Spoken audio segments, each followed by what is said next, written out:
Commission européenne, Madame von der Leyen, qui porte sur les propositions adoptées aujourd'hui dans le cadre de la réponse de la Commission à la crise du coronavirus.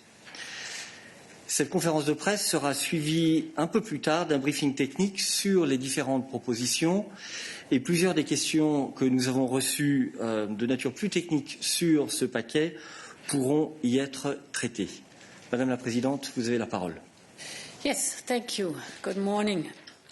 In the present circumstances, fighting to save people's lives and to protect people's livelihood is the overriding mission of all public authorities across the European Union. And the Commission is doing just that. When Europe was freezing up with uncoordinated border closures and export bans, we acted to keep goods and keep personnel moving to where they were needed. That was the most urgent task, and I think that things are improving right now. In parallel, we moved to give the Member States all the breathing space they needed to provide the necessary oxygen to their economies, their business, and the workers. So how did we do that? We put in place the most flexible state aid framework ever. It is unprecedented. And we triggered for the very first time the General Escape Clause. And this allowed a massive injection of liquidity into the European economy. The ECB launched purchasing programs, and the EIB provided a dedicated corona response to give loans to small and medium enterprises hit by the corona crisis. All of this has been done in record time, and it helped keep the European economy on its feet. But behind these big concepts are people. So today, besides liquidity and other support, we are introducing a new proposal to kind of preserve the vibrant heart of the European economy, and this is its skilled workforce. The lockdown paralyzed the demand and it paralyzed the supply. Many companies are now left with no income, and if we do nothing, they have to lay off their workers, their employees. And this has, as a consequence, when the engine will restart, when the world economy will restart, they will not have the skilled workforce they need to take the offers. So we will lose markets, and this will limit our recovery. And this is why we introduced today SURE. SURE is Europe-supported short-time work. It can mitigate the effects of the recession. It keeps people in work. It enables companies to return to the market with renewed vigour. The Commission will provide loans to those member states that need them to strengthen their short-time work schemes. These schemes now exist and are planned straight across the European Union, so SURE can benefit all member states who want to use it. We can mobilise 100 billion euros to do this, and this will be made possible thanks to member states' guarantees of 25 billion. And this is European solidarity in action. The structural funds can also be of help here to keep people in employment. We take out conditions to ease the access to European money. So full flexibility across regions, across priorities in every country. We recognise that member states are already investing massively to deal with the corona crisis, and therefore there is no reason to ask them for additional national funding. All of this will allow member states to access all the remaining funding that they are entitled to, and this very quickly. These are the central planks of today's proposal. We have also adopted other measures to help in particular fishermen and the most vulnerable in society.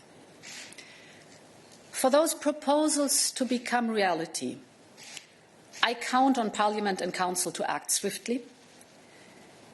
This huge package we have today is our second step in our response to the Corona crisis.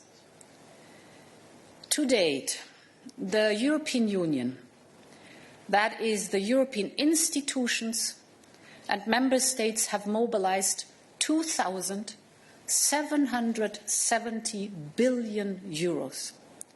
And this is the largest answer to a European crisis ever given. But we need to start preparing the long-term recovery. And this will take a lot of strength and a lot of breath. And there, the European budget, the so-called MFF, is our strongest. It is our most important instrument. It is established. It is trusted by all member states. And it is accepted as an outstanding tool of investment and convergence.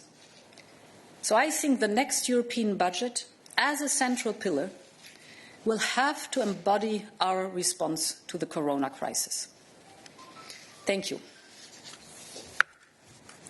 Thank you very much, President. We have received many questions. The first that we will take is from Ana Núñez Milara from Spanish television Telecinco. Has the European Commission talked with member states in order to be sure that it will get the 25 billion guarantee? Which country has shown interest in participating? And in this line, when do you expect this money will get to Spain or Italy? Well, I have first mentioned sure at the European Council, so to all heads of state and government. In our last European Council, I am in ongoing contact with the heads of state and government, and indeed I followed up with some of them explicitly on the instrument of SURE. Those I've spoken to were interested, they were open, and they were positive, and this is important. So now we put forward our proposal. It will be discussed in the Eurogroup, and we're confident of quick adoption. Second question from Ep Ehan from the Estonian Public Broadcasting. Is there enough political support for the plan among northern states who have been resisting the idea of Corona bonds? And at the same time, would it be enough to help countries hit hardest like Italy and Spain?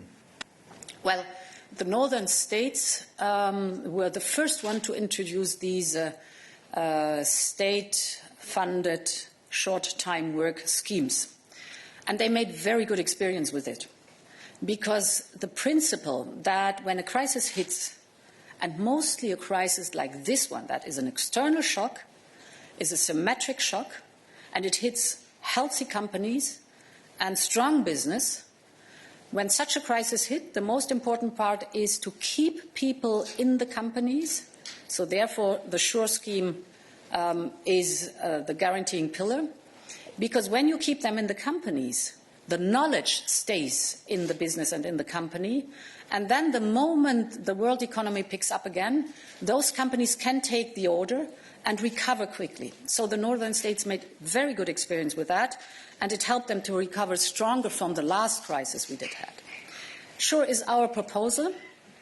It's therefore an excellent instrument, I think, what I just explained, to help people, to help business, and to also help stabilize consumption and social security, because when people have an income from their work, they are able to pay into the social security system, and of course they are able to consume. So it is a good instrument, and on top, the way it is financed, it is tangible European solidarity.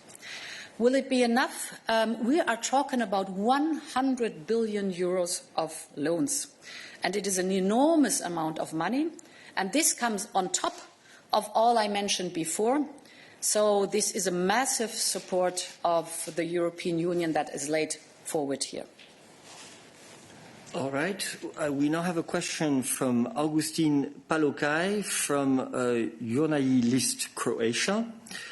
are EU member states who are not members of the Eurozone going to have the same access to assistance from different initiatives from the Commission, the ECB and others to deal with the consequences of the coronavirus? We see many debates mentioning always the Eurozone, so it would be good to know if non-Euro member states are in a different position or not. SURE is for all 27 member states, so every member state has access to SURE. We now move to a question from Jim Brunson from the Financial Times.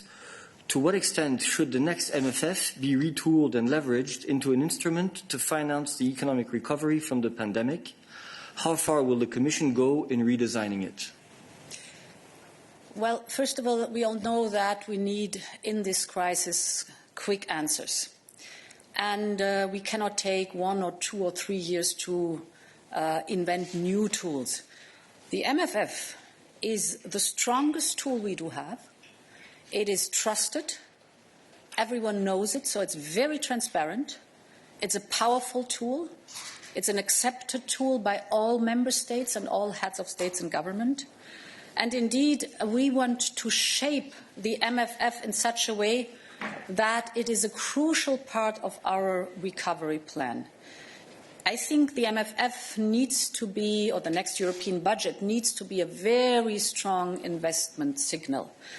And I think the European budget is the best expression of solidarity and responsibility of member states.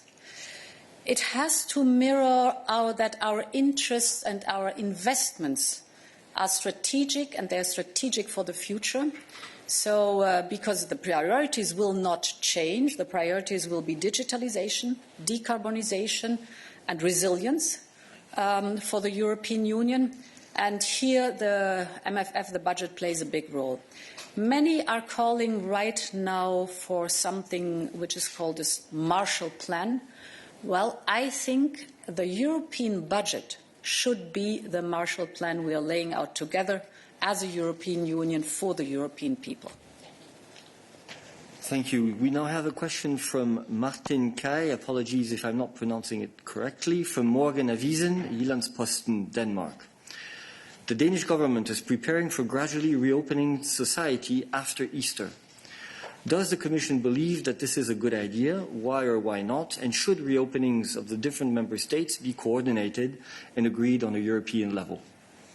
Yes, during the last European Council, the member states have tasked the European Union to prepare a coordinated approach to an exit strategy. Today it's too early to speak about that, but we have to prepare for stepwise reopening in due time. Therefore, it's the right time to think about it right now. The member states recognize that they should not repeat the mistake made at the beginning of the crisis. So we should develop criteria. We should develop a roadmap or path how to proceed in the exit strategy. Of course, there will be different timelines for different regions. So the spread of the virus will be important. The capacity of the ICU beds will be important. The reinstalling of supply chains will be important. And you can hear from my words that for that we need a coordinated approach on a European level together with the member states. We now move to another issue on which we received questions, and it concerns the rule of law. The first question is from Quentin Arias from the Washington Post. You released a statement on Tuesday calling for EU member states not to undermine the rule of law while they are tackling the COVID-19 outbreak. Do you think the Hungarian coronavirus bill undermines or not the rule of law, the separation of powers and press freedom? And did you talk to the Hungarian Prime Minister Viktor Orbán to raise your concerns about this? Well, on contact with the Hungarian authorities, Vice President Vera Jourova discussed these issues last week with her counterpart, the Hungarian Minister of Justice. Yesterday in college, we discussed the emergency measures in all member states, including Hungary. And I understand that member states may need to take emergency measures to address the immediate health crisis. But I am concerned that certain measures go too far. and I'm particularly concerned with the situation in Hungary. We will take action as necessary, as we have already done in the past. Emergency measures in the Corona crisis may be necessary. I acknowledge that. Governments need to have tools to act swiftly to protect public health, and many member states are putting them in place right now. So therefore, we are monitoring the whole and mapping the whole situation. But these emergency measures have to be limited to what is necessary. They have to be strictly proportionate because they have to be adequate in this situation. They should not last indefinitely. And very important, they should be subject to regular scrutiny. Thank you. Last question, Jean-Pierre Strobans, Le Monde. La Cour de justice a indiqué ce matin qu'en refusant de se conformer au mécanisme temporaire de relocalisation des demandeurs de protection internationale, la Pologne, la Hongrie et la République tchèque ont manqué à leurs obligations découlant du droit de l'Union. C'est a priori une victoire pour la Commission. Quelle suite compte-t-elle donner à cet arrêt? Son futur pacte pour la migration maintiendra-t-il dès lors de telles dispositions? So the backdrop of those cases is the 2015 migration crisis. The relocation decisions adopted by the Council at that time were intended to support Italy and Greece. All member states were required to participate in a temporary relocation scheme. Hungary, Poland and Czechia did not, and today the court found that, as a consequence, they did not fulfill their obligations. This ruling is important. It is referring to the past, but it will give us guidance to the future. The court is very clear about the responsibility of member states, and we are now working on preparing the migration pact. So Vice President Skinas and Commissioner Johansson have met all their counterparts in the member states. They have had consultations with the European Parliament, and we will now be putting forward this pact after Easter. At the moment being, we are putting all the pieces that are necessary together. Ok, merci beaucoup, Madame la Présidente. Merci à vous d'avoir participé à cette conférence de presse qui, comme je le rappelle, sera suivie par un briefing technique sur les différents éléments de la proposition d'aujourd'hui. Merci.